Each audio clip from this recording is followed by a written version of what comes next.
peut-être juste pour commencer, pour m'introduire, je vais faire un petit exercice de zététique. Donc je suis designer, je suis une femme blanche, occidentale. Et donc je parle à travers aussi tous ces biais-là. Il faut en tenir compte.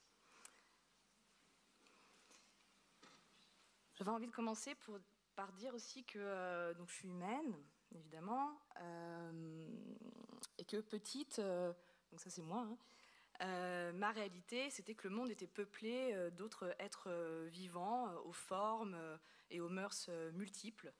Et j'ai particulièrement côtoyé certains et certaines de ces êtres. Alors des animaux surtout, quelques plantes, mais je suis plutôt en focus animal, et en nouant avec elles, avec eux, des relations intimes, de compagnonnage, de famille, je pourrais le dire aussi. Mais finalement, cette perception, elle s'est estompée, ou plutôt elle est rentrée en confrontation avec la prise de conscience que les humains et les humaines que je côtoyais aussi, ils s'intéressaient surtout à d'autres personnes de la même espèce. Et puisque j'ai toujours été passionnée par la question de l'image et de la fiction, en fait, des représentations, j'ai aussi réalisé que ces représentations, qu'elles soient donc visuelles, littéraires, cinématographiques, qu'importe, elles se centraient surtout sur un même sujet qui était notre espèce avec notre espèce. Donc c'était un peu loin finalement de moi ce que je ressentais petite, mais quelque part je me suis aussi coulée dans ce moule au fur et à mesure des années. Et en tout cas, il me semble encore aujourd'hui que lorsqu'il y avait des représentations de non-humains, ces représentations, elles étaient assez partielles.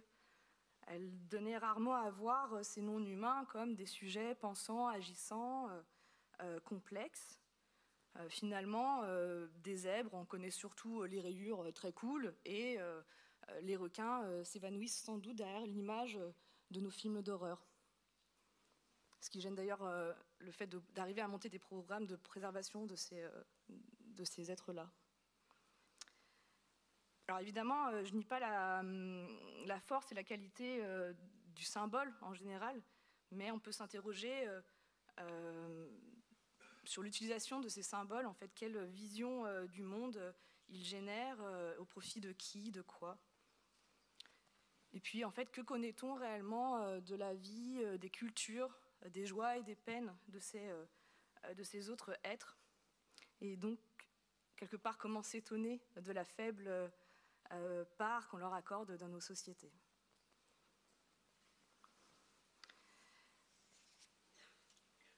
Alors depuis environ 2011, je travaille dans le domaine de l'écologie, particulièrement dans le domaine du biomimétisme. J'ai produit quelques petits méfaits avec Gillian, ici présent, entre autres. Et alors le biomimétisme, voilà, Gillian nous a montré des choses. Moi, c'est un domaine qui m'a toujours passionnée, et à travers lequel j'ai appris plein de choses sur le vivant, sur ses capacités. C'est quelque chose que je renie pas du tout. Mais pourtant, à travers les années, j'ai aussi ressenti une gêne, une incohérence dans le fait de parler d'écologie sans connaître les espèces et les individus qui composent ces espèces, avec lesquels je partageais et je partage mon quotidien. En fait, j'ai réalisé que je ne savais pas très bien où j'habitais et avec qui. Alors, du coup, j'ai commencé à essayer de combler cet écart de posture, et je me suis intéressée de plus en plus au naturalisme, et c'est à 31 ans que j'ai enfin pu voir mon premier pinson des arbres, qui est cet oiseau. Alors ce jour-là, j'étais folle, hein. J'étais là genre waouh, j'ai l'impression d'avoir vu un animal hyper rare, etc. Bon, je me suis très vite rendu compte que c'était un oiseau ultra commun. C'est juste après le moineau, enfin voilà. Et quand on commence à s'intéresser au chant, en plus, il est omniprésent, cet oiseau. Mais c'est qu'à cet âge-là que je me suis vraiment... Enfin, j'ai été en capacité de le voir réellement, d'en prendre conscience. Et ça aussi, ça a été assez frappant. Alors depuis ce moment-là, c'est l'événement Pinson, je cherche à diminuer cette méconnaissance et à redensifier mon monde. Alors, à travers différentes choses, notamment une pratique personnelle du naturalisme, à travers des stages, des lectures, voilà, la prise de connaissance de mon lieu de vie.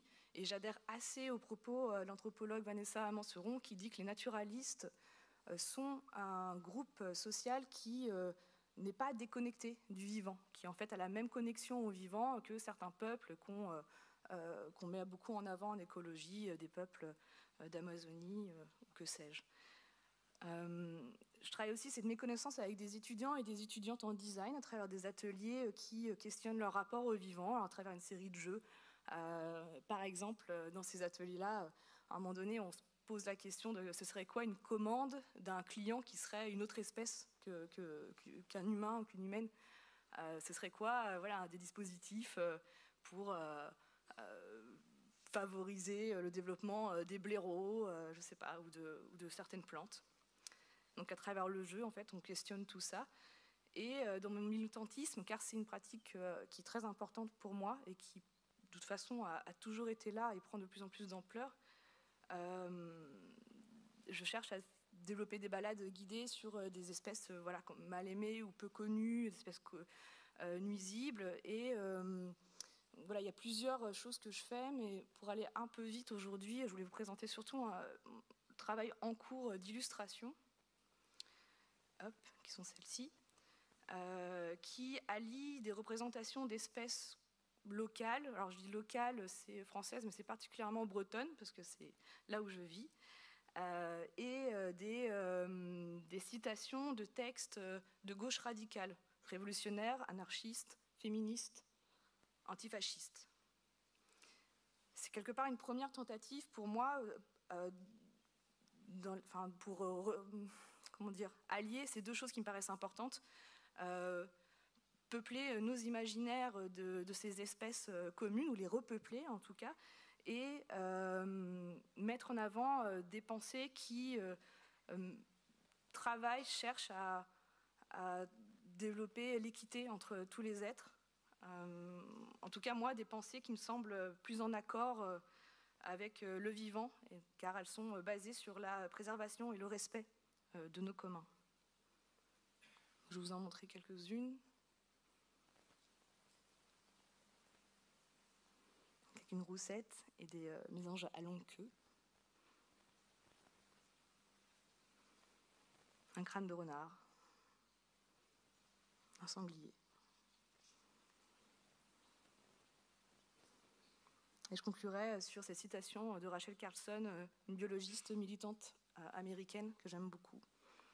Une manière de traduire serait donc, enfin, je vous l'ai mis en bas, mais une façon d'ouvrir les yeux et de vous demander, et si je n'avais jamais vu ça auparavant, et si je savais que je ne le reverrais jamais. Je vous remercie.